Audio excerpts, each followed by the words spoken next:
Halo semua, selamat datang di Siniar, podcast siswa inovatif.id. Ya, teman-teman balik lagi di podcastnya siswa inovatif.id dan ini merupakan bagian kesekian kalinya dari podcast siswa inovatif.id ini. Nah, tentunya dari podcast ini nantinya akan menumbuhkan materi-materi ataupun juga hal-hal yang menarik yang teman-teman bisa dapatkan. Tapi sebelum itu, silakan teman-teman untuk komen, like, dan juga subscribe dari channel ini karena tentunya akan ada informasi menarik seputar siswainovatif.id. Dan tentu saja teman-teman juga bisa follow media sosial kita di siswainovatif.id.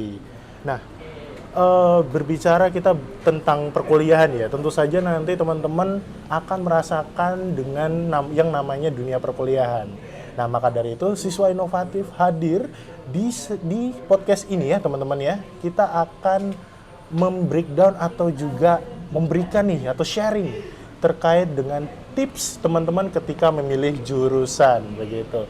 Nah, saya hari ini tidak sendiri teman-teman, tapi sebelum itu perkenalkan saya Aji teman-teman ya, yang kali ini akan menemani sesi sharing kita di podcast ini. Dan di sebelah saya sudah ada dua orang yang luar biasa nih, dua kakak-kakak yang kakak tingkat ya, kita bisa bilang seperti itu, dari universitas ternama di Indonesia. Nah, sebelum itu saya mau kenalan dulu nih dari teman-teman. Oke, mungkin dari masnya yang coba dulu. Mas siapa namanya? Halo teman-teman, Ya. kenalin aku Yandi. Oke. Dari program studi Bahasa dan Sastra Indonesia, Universitas Gadjah Mada. Oke, Mas Yandi ya, dari Universitas Gadjah Mada. jurusan Bahasa dan Sastra Indonesia. Jurusan Bahasa dan Sastra. Iya. Oke. Mbaknya yang satunya? Halo semuanya, kalau aku namanya Patricia Angel, biasanya dipanggil Angel. Sekarang lagi belajar di Ilmu Komunikasi, Fakultas Ilmu Sosial dan Politik, UGM juga. Oke, nah yang satu masnya ya Mas Yandi dari bahasa ya, dari pendidik bahasa, terus kemudian Mbak Angel dari komunikasi. Dan teman-teman uniknya dari dua teman ini, dua kakak-kakak ini berasal dari Universitas Gadjah Mada. Nah, ayo teman-teman yang mau masuk di Universitas Gadjah Mada, nah pas banget ketika teman-teman dengerin podcast ini karena teman-teman nantinya akan dapatkan berkaitan dengan sharing nih langsung dari kakak-kakaknya gimana sih memilih jurusan yang sesuai dengan passion dari teman-teman gitu. Nah, mungkin saya bertanya ke Mbak Angel dulu ya. Nah, Mbak Angel, mungkin pertama kenapa Mbak Angel memilih jurusan ilmu komunikasi? Jadi pertama milih jurusan Ilkom sebenarnya karena nggak direstui masuk hukum. Oke. Jadi pindahnya ke Ilkom, tapi alasan yang sebenarnya adalah awalnya pengen kerja jadi kru TV. Oke. Oh, pengen jadi kru TV gitu. Jadi mau masuk ke dunia entertain tapi yang di balik layar punya kayak gitu. Jadi suka konsepnya aja. Oke, jadi seneng konsep ya gitu ya. Jadi pengen masuk di ilmu komunikasi juga dengan cita-cita untuk jadi broadcaster ya tadi ya, Mas. Betul. Nih, kalau nanti udah ada acara-acara TV nih, wah ini salah satunya ya. Teman-teman nanti bisa lihat nih. Ini programnya Mbak Angel nih nanti. Nah, oke, kalau Mas Yandi mungkin? Sebenarnya Bahasa dan Sastra Indonesia itu pilihan kedua dulu. Pilihan pertamanya salah satu jurusan di Visipol UGM juga. Tapi karena kenapa memilih Basindo di pilihan kedua? Karena dulu tertarik di kepenulisan. Dari dulu pas SMA juga pernah beberapa kali ikut katakanlah lomba menulis. Juga ada proyek-proyek yang seperti karya ilmiah dan lain sebagainya. Jadi sebenarnya dasarnya juga karena hobi menulis. Menarik ya. Jadi dari awal ya, maksudnya dari sekolah Mas Yandi juga udah pernah mengikuti beberapa lomba-lomba kayak buat puisi tadi ya, sama penulis juga ya. Nah, ini buat teman-teman juga yang suka dengan hobi menulis dan ingin mendalami secara penulisan, nah bisa banget teman-teman bisa pilih jurusan di ilmu bahasa dan budaya tadi ya, terus kemudian jurusan sastra Indonesia begitu. Nah, mungkin saya bertanya ke Mas Yandi dulu nih. Mas Yandi, di jurusan sastra Indonesia tadi ya, itu tuh belajar apa sih Mas sebenarnya? Mungkin teman-teman kalau di Bahasa dan Sastra Indonesia pasti mikirnya kan belajar tentang EYD, UEB gitu kan. Sebenarnya banyak yang bisa dipelajari di Bahasa dan Sastra Indonesia. Kalau di Basindo itu ada 3 konsentrasi. Yang pertama itu linguistik, itu belajar tentang kebahasaan, seperti pembuatan kamus segala macam. Yang kedua itu ada sastra. Ini berkaitan dengan yang hobi nulis puisi, cerpen dan novel gitu. Yang ketiga itu ada filologi tentang bahasa-bahasa kuno gitu mas. Bahasa-bahasa lama, bahasa-bahasa sastra Jawa gitu. Oke. Oh berarti nggak cuman sastra Indonesia tuh nggak belajar tentang bahasa Indonesia aja ya, tapi juga belajar bahasa seperti daerah tadi ya, bahasa Jawa gitu ya ternyata ya. Oke. Seperti bahasa-bahasa Sanskerta seperti itu juga dipelajari. Oke. Nah ini juga tadi saya dengar ini juga belajar untuk pembuatan seperti kamus bahasa Indonesia tadi ya. Nah buat teman-teman yang cita-citanya membuat buku, terutama di kamus bahasa Indonesia, masuklah jurusan sastra Indonesia. Wah, gitu ya. Nah, kemudian ke Mbak Angel nih. Nah, kalau di Mbak Angel sendiri kan tadi ilmu komunikasi ya. Iya. Nah, pertama kan pasti kalau yang saya dengar ya, itu belajar tentang broadcasting tadi ya gitu. Yes. Nah, sebenarnya selain broadcasting apa aja sih dari ilmu komunikasi itu, Mbak? Jadi kalau di ilmu komunikasi kita belajar 4 bidang. Oke. Ini boleh milih salah satu. Oh, boleh milih. Jadi yang pertama ada PR, Public Relation. Oke. Terus yang kedua ada broadcasting tadi atau kalau di UGM nyebutnya Media Entertain. Media entertain, oke. Terus yang ketiga jurnalistik. Jurnalistik. Yang keempat periklanan, advertising. Advertising. Iya, advertising. Oke. Nah, kalau Mbak Angel sendiri konsentrasinya di mana nih? Kalau saya konsentrasinya di PR, Public Di Relation. Public relation ya. Yes. Oke. Nah, di jurusan teman-teman tadi ya, tadi kan sudah jelasin ya tentang apa saja sih yang dipelajari gitu ya. Nah, hal yang menyenangkan apa dari jurusan yang teman-teman pilih ini? Nah, mungkin dari Mbak Angel dulu. Kalau belajar di Ilkom itu ada 2 hal menurut saya yang paling menyenangkan. Oke. Yang pertama kita bisa eksplorasi hal-hal baru, Oke. terutama belajar tentang fotografi, Hmm. belajar tentang broadcasting, terus ada desain kayak gitu. Terus yang kedua adalah kita belajar dalam bentuk project based learning. Oke, PBL ya? Iya, Project PBL. Based Learning. Jadi Oke. ada company yang beneran datang ke kampus ngisi kelas, terus kita dikasih projectnya mereka. Jadi kita suruh buat campaign, kalau di PR ya, kita suruh buat digital campaign berdasarkan produknya mereka. Oke, berarti secara kuliahnya teori tapi juga nanti langsung terjun ya, Yes, terjun ke praktek. salah satu mungkin instansi begitu ya, dan langsung mempraktekkan teori yang sudah diajarkan waktu kuliah. Iya, Oke, betul. menarik banget ya ternyata ya. Nah, kalau Mas Yandi sendiri di jurusan sastra Indonesia ya, Iya. apakah bikin kamus Mas?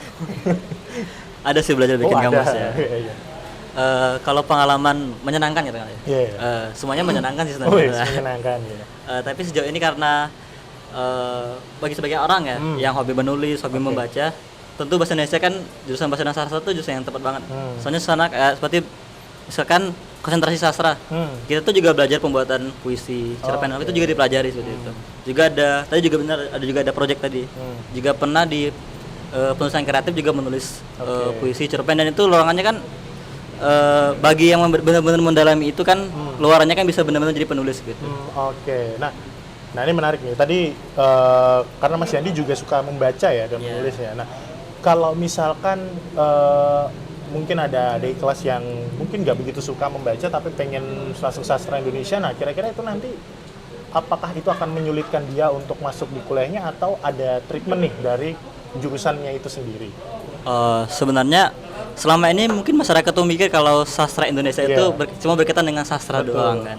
Tapi sebenarnya banyak yang bisa dipelajari di bahasa dan sastra Indonesia. Mungkin bagi teman-teman yang kurang tertarik untuk membaca novel atau cerpen begitu kan. Mereka sebenarnya juga bisa menganalisis di mata kuliah linguistik. Itu menganalisis seperti wacana di Twitter, iklan itu juga dianalisis di mata kuliah tersebut. Kalau tadi kan berkaitan dengan literasi membaca novel gitu ya. Kalau membaca majalah Bobo itu termasuk nggak ya? Juga termasuk literasi sebenarnya. Termasuk literasi ya gitu. Oke. Nah, kalau tadi berkaitan hal yang menyenangkan ya dari masing-masing jurusan gitu. Ada nggak hal yang kurang menyenangkan nih ketika teman-teman masuk ke jurusan itu dan terus teman-teman merasa bahwa saya ternyata salah pilih jurusan nih gitu, ternyata nggak matching dengan passion saya gitu. Nah, boleh ke Mas Yandi dulu mungkin. Kalau saya pribadi, karena ini kan pilihan kedua ya. Dulu mungkin secara psikologi gitu. Di 2 semester awal tuh memang belum terlalu mengetahui nih setelah lulus dari Basinda mau jadi apa. Tapi selama beradaptasi dengan pelajarannya, jadi kayak sebenarnya mata kuliah itu menyenangkan itu, sangat menarik untuk dipelajari. Tapi karena pada semester awal tersebut belum mengetahui ini mau jadi apa setelah lulus dari Basindo kan, mungkin kesulitannya karena ketika kita belajar tidak dengan passion kita katakanlah, atau juga karena kebingungan Keluarnya mau jadi apa ya, begitu bisa saya anggap sebagai sebuah kesulitan di awal. Oke, kalau sejauh ini Mas Yandi kalau boleh tahu semester berapa? Masuk semester 8. Masuk semester 8. Oke. Mas Yandi ketika masuk di semester 8 nih sekarang apakah sudah mengetahui Mas Yandi akan mungkin kerjanya nanti atau mungkin passionnya di mana atau masih mencari nih Mas Yandi? Kira-kira. Kalau untuk saya pribadi, karena ini sudah semester 8 dan sudah semester akhir ya. Jadi saya juga berusaha untuk mencari kemana sih setelah saya lulus dari Basindo. Sejauh ini sudah mengetahui arahnya kemana, dan juga kan karena sudah tahu konsentrasinya mau belajar apa yang lebih mendalam, jadi saya juga sudah mulai mendapat gambaran lah. Setelah lulus dari Basindo itu sudah ada beberapa gambarannya mau jadi apa gitu. Oke, berarti seiring dengan belajar di ruangan gitu ya, dan kemudian sampai saat ini pun juga magang di satu tempat gitu kan juga menemukan ya akhirnya passion saya, ternyata saya suka di penulisan. Betul. Gitu ya Mas Yandi ya gitu ya, menarik sebenarnya. Oke, mungkin kalau dari Mbak Angel. Kalau tadi Mas Yandi 2 semester di awal sulitnya, kalau saya kayaknya lebih di akhir ya. Karena kita ini lagi sama-sama semester 8. Dan yang menyulitkan adalah di semprot skripsi. Ya, jadi karena komunikasi itu ilmunya abstrak, itu susah untuk menemukan tema dan dia sangat universal gitu. Jadi kalau mau milih tema A, itu ternyata nggak terlalu komunikasi. Bisa jadi itu nyerempet ke manajemen atau yang lain. Jadi kita harus benar-benar nyari fenomena yang bisa kita ambil dari komunikasi kayak gitu. Dan itu susah banget. Jadi saya lama. Berarti ini ya. Arah ke hal yang sulitnya adalah ketika mengambil ke yang skripsi ini tadi ya? Yes. Agak sulit di sana. Sangat sulit di situ ya. Nah, ini juga buat tantangan nih buat teman-teman nih. Kalau yang dari sekarang males banget buat belajar atau males mengerjakan PR, nah pokoknya teman-teman mulai dari sekarang dicicil dan buang rasa males teman-teman supaya teman-teman ketika nanti kuliah, pilih jurusan kuliah gitu ya, terus kemudian kuliah ada skripsi gitu. Nah, teman-teman bisa siap dan tentu saja nggak nunda-nunda nih buat kelulusan teman-teman gitu. Nah, menarik banget nih. Nah, tadi kita udah bahas berkaitan dengan internal ya, maksudnya di dalam jurusan begitu ya, terutama dalam hal yang menyenangkan dan kurang menyenangkan. Nah, mungkin saya sedikit menarik ke mungkin sebelum teman-teman masuk ke kuliah dulu. Nah, ketika teman-teman dulu memilih kuliah ataupun jurusan gitu, nah di antara nama kampus atau nama jurusan gitu atau jurusan ya gitu, teman-teman lebih prioritasin yang mana dan kenapa gitu. Nah, mungkin boleh ke Mas Yandi dulu. Kalau prioritas, sebenarnya kita harus mengakui bahwa dua-duanya prioritas gitu kan. Tapi kalau masalah kuliah, saya lebih condong kepada kita mau belajar apa lebih mendalam itu. Jadi fokusnya bukan ke nama kampus tapi ke jurusan. Kalaupun kita mau mencapai nama kampus yang sesuai dengan keinginan kita, itu juga harus diimbangi kan dengan kemauan kita gitu. Jadi pada dasarnya dua-duanya sama-sama prioritas. Tapi jangan terpaku pada nama kampus, tetapi kita memilih jurusan asal-asalannya. Itu malah akan menyulitkan kita ke depannya seperti itu. Menarik. Nah, kalau Mbak Angel? Kalau dari saya sendiri setuju sih sama Mas Yandi. Kayak ya kalau mau belajar itu sesuai passion, jangan sesuai nama kampus. Memang dua-duanya harus dipertimbangkan. Apalagi kalau kampus itu biasanya ada jurusan yang unggul gitu. Nah, itu juga harus dipikirin benar-benar. Tapi sebaiknya belajar sesuai passion sih. Nah, kalau tadi kan mungkin prioritasnya mungkin saya rasa melihat lebih ke jurusannya ya masing-masing teman-teman ya gitu ya, daripada nama universitasnya gitu ya. Nah, terus kemudian nih dari jurusan itu sendiri, teman-teman melihat jurusan itu memilih berdasarkan peluang kerja ke depannya atau mungkin hanya sekedar teman-teman tertarik saja nih kepada jurusannya gitu tapi nggak tahu nanti arahnya kemana gitu. Nah, boleh mungkin siapa dulu nih? Mungkin Mas Yandi dulu boleh. Sebenarnya ya Mas, saya juga sudah pada saat mau ambil kuliah dulu, pas SMA dulu, saya juga melakukan research. Tapi itu bukan di jurusan Bahasa dan Sastra Indonesia, di salah satu jurusan yang lain gitu. Pada saat saya masuk lewat jalur SBMPTN dulu, itu pilihan keduanya mengambil bahasa dan sastra Indonesia. Oke. Alasannya karena ketertarikan, hobinya menulis, membaca begitu. Jadi karena juga tertarik dengan bidang tersebut, katakanlah ketika kita masuk ke jurusan tersebut menyenangi itu. Kan kalau kita senang dengan pelajarannya, kita juga betul akan menikmati proses lebih menikmati itu. ya prosesnya ya gitu. Tapi kembali lagi ya, kalau kita di umur segitu, umur SMA pasti kita research-nya tanggung-tanggung Iya, ya. benar-benar. Jadi kalau kita belum matang mau jadi apa setelahnya itu mungkin akan menyulitkan kita memilih jurusan juga sih. Betul banget. Jadi kayak dari awal kita udah langsung tahu ya, maksudnya kita udah berpikir untuk jangka panjangnya kita nanti mau jadi apa gitu ya Mas Yandi ya. Oke, menarik nih pemikirannya Mas Yandi gitu. Nah kalau Mbak Angel gimana? Kalau saya sendiri kayaknya kebalik ya. Jadi saya pengennya pertama pengen jadi broadcaster, kru TV. Tapi seiring berjalannya waktu, saya akhirnya nggak masuk di konsentrasi entertain. Akhirnya masuknya ke PR. Ya, jadi mulai dari saya pengen jadi apa dulu, terus proses belajar, akhirnya saya tertarik kemana itu berbeda ternyata. Jadi nah kalau dari keberbedaan itu sedikit menyesal nggak sih sebenarnya? Iya betul. Agak bertentangan banget itu antara agak bertentangan ya. Tapi setelah mungkin berbeda ya gitu dengan kemauan dari Mbak Angel gitu. Nah, ketika Mbak Angel sudah masuk PR nih, tentu saja apakah mulai beradaptasi dengan public relation itu atau masih mungkin memungkinkan untuk ini ya, mungkin kembali ke passion ke keinginan Mbak Angel itu sendiri? Jadi kebetulan kalau misalkan 4 konsentrasi di Ilkom itu bisa saling bersinggungan. Kalau PR itu deketnya sama advertising.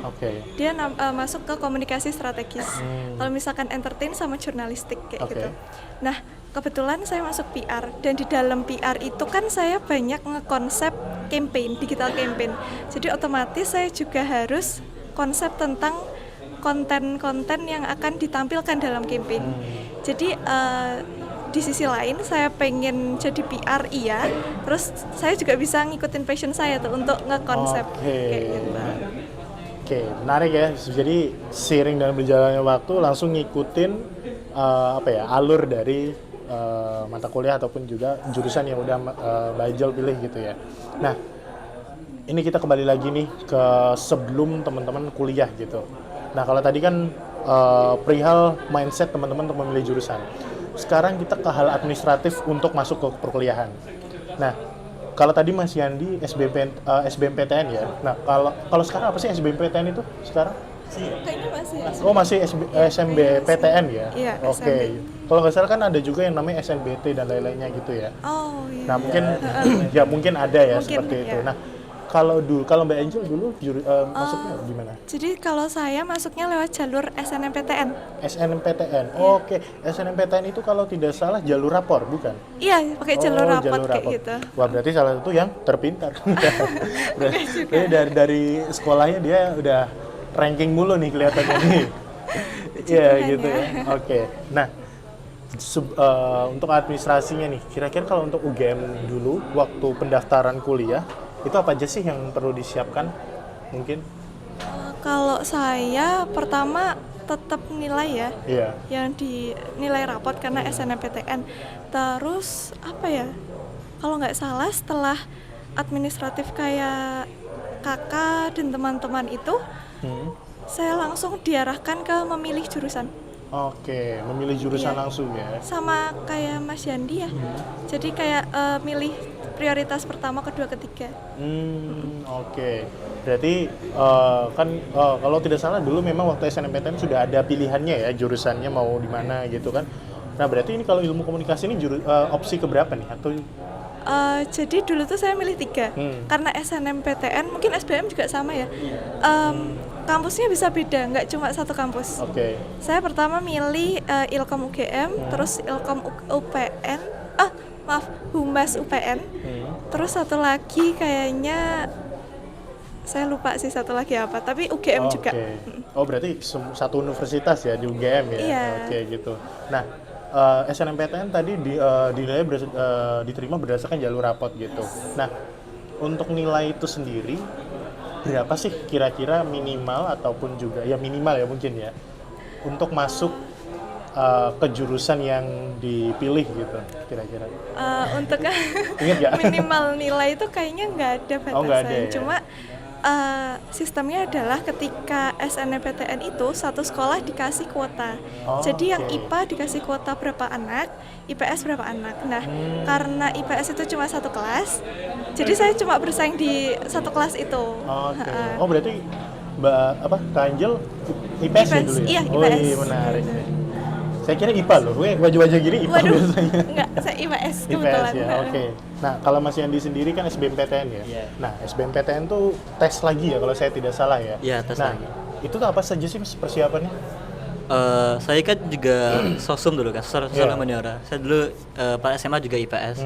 Jadi ya tes SBMPTN-nya mungkin sekarang formatnya mulai berubah ya, atau saya juga kurang mengikuti lagi ya. Dulu ada semacam TPA, terus ada juga geografi, sosiologi, itu juga ekonomi. Oke. Jadi pada saat tes itu pun mata kuliah tersebut, mata pelajaran tersebut juga masih disertakan gitu, Mas. Oke, berarti apapun ininya tetap jurusan itu juga apa ya? Maksudnya mata pelajaran itu juga yang dites ya? Kalau memang SBMPTN dulu menyesuaikan. secara keseluruhan ya. Oh, Jadi kita diteskan dulu semuanya ya. Nanti kita dengan misalkan kita dapat nilai totalnya 600 nih. Kita mau berani ngambil mana gitu. Oh gitu ya. Oke. Nah, itu kan Mas Yandi tes ya. Nah, sebelum ikut tes itu apakah Mas Yandi pernah mungkin ikut bimbel atau belajar mandiri gitu mungkin Mas Yandi? Kalau untuk saya pribadi ya Mas, saya tidak mengikuti bimbel dulu untuk SBMPTN, tapi belajar melalui dulu ada teman-teman yang sama-sama memberikan aplikasi belajar gitu. Iya, aplikasi belajar tuh sharing bareng Sharing gitu. bareng gitu. Oke, gitu. Nah, ini juga penting teman-teman buat teman-teman yang mau masuk ke jurusan kuliah yang tentu saja relevan dan udah bener-bener pengen cita-citakan. Nah, pastikan teman-teman juga memiliki pertemanan yang bagus ya, yang saling support dan tentu saja nanti teman-teman masuk kuliahnya bisa sesuai nih dan juga nanti mungkin ya bisa ada yang kayak istilahnya waktu awal-awal kuliah tuh masuk bareng lulus bareng kan. Nah, itu bisa jadi tuh teman-teman. Nah, oke.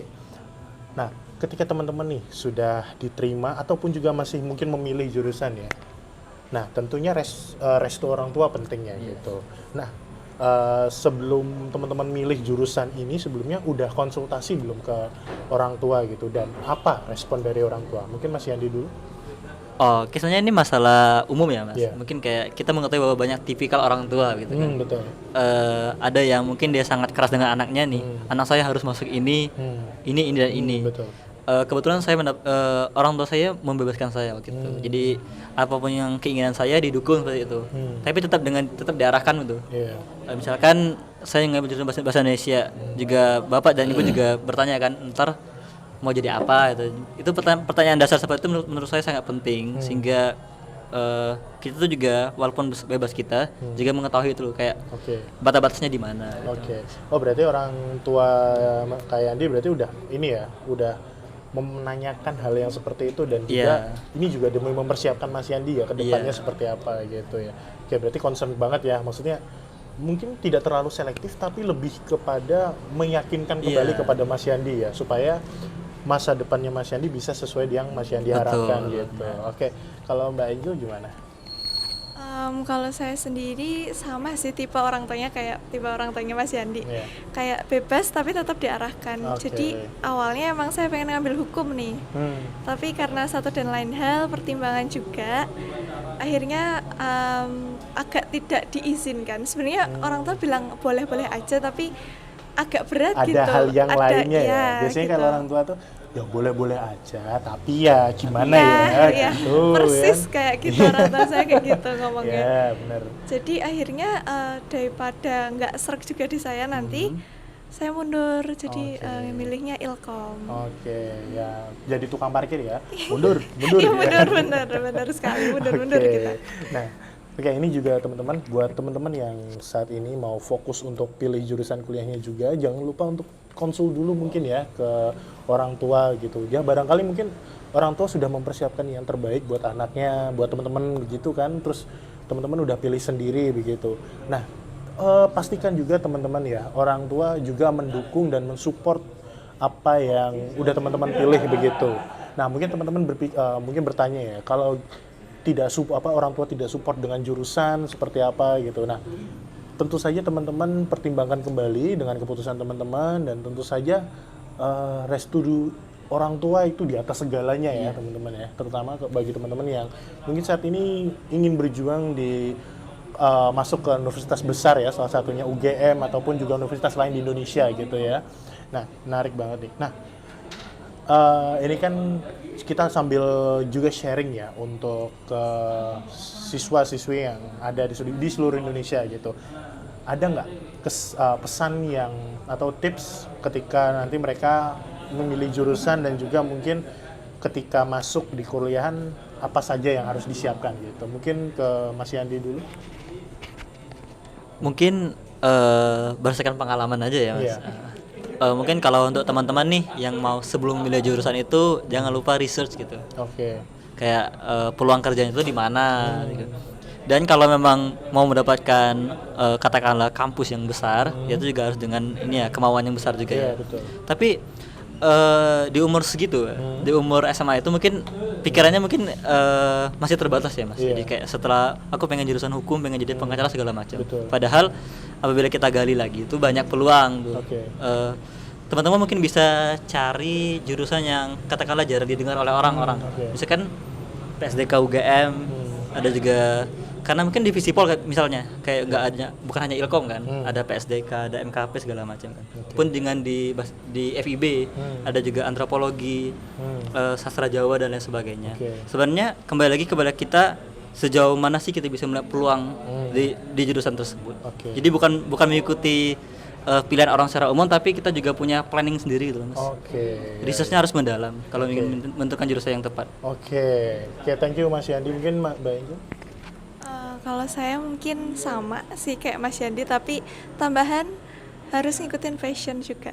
Ikutin passion ya. Kalau misalnya masih bingung nih passionnya apa atau kayak gimana, coba deh ikut tes-tes kayak sekarang kan ada banyak MBTI, itu kan bisa mengarahkan ya untuk ke karir atau ke apa ya namanya pembelajaran yang cocok gitu buat kamu tuh yang mana kayak gitu.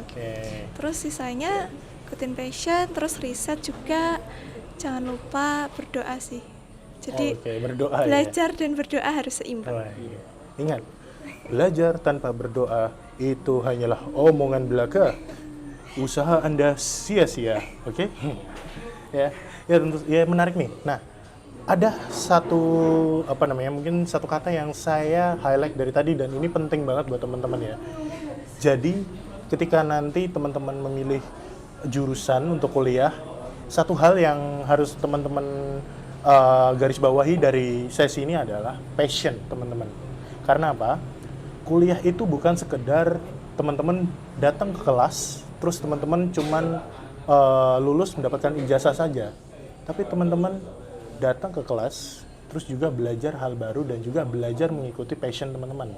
Apa yang teman-teman ingini dan juga apa yang ingin teman-teman capai nantinya. Nah, tentu saja itu menjadi hal utama yang harus teman-teman pertimbangkan.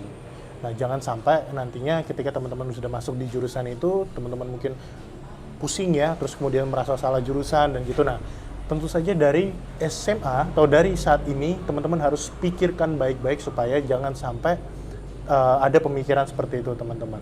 Nah, seperti Mas Yandi dan juga Mbak Angel tadi, nah mungkin teman-teman berpikir ya, kalau mungkin nanti ternyata teman-teman salah jurusan dan lain-lainnya, saya rasa take it flow aja ya, mengalir saja gitu. Jadi santai begitu, kayak dari Mbak Angel terus Mas Yandi, Mbak Angel tadi yang awalnya mau hukum ya, terus tiba-tiba mau di komunikasi, terus di komunikasi juga mau jadi broadcaster, malah masuknya ke PR gitu. Ini kan akhirnya mengikuti, beradaptasi gitu teman-teman ya. Nah, jadi itu ketika teman-teman mau pilih jurusan, tentu saja ikuti passion teman-teman gitu. Nah, mungkin thank you banget ya teman-teman ya untuk sesi hari ini. Tentu saja luar biasa banget, dan kalau bahasanya orang-orang saat ini apalagi Gen Z tuh daging ya.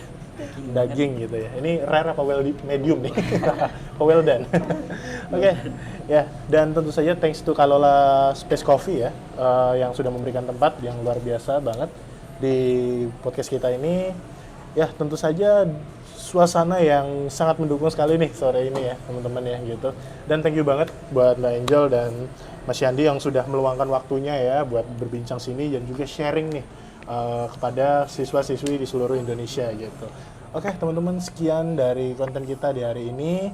Nah jangan lupa teman-teman, kita podcastnya tidak sampai sini saja, tapi kita akan berlanjut sampai teman-teman sukses dan sampai juga teman-teman menemukan apa yang teman-teman cita-citakan gitu. Nah teman-teman mau belajar di mana itu semua boleh, tapi kalau teman-teman cari konten yang menarik ada di siswainovatif.id, dan tentu saja follow media sosial kita biar teman-teman bisa mendapatkan informasi menarik maupun juga event-event dari siswainovatif.id. Dan jangan lupa untuk YouTube ini bisa di like, komen, dan subscribe.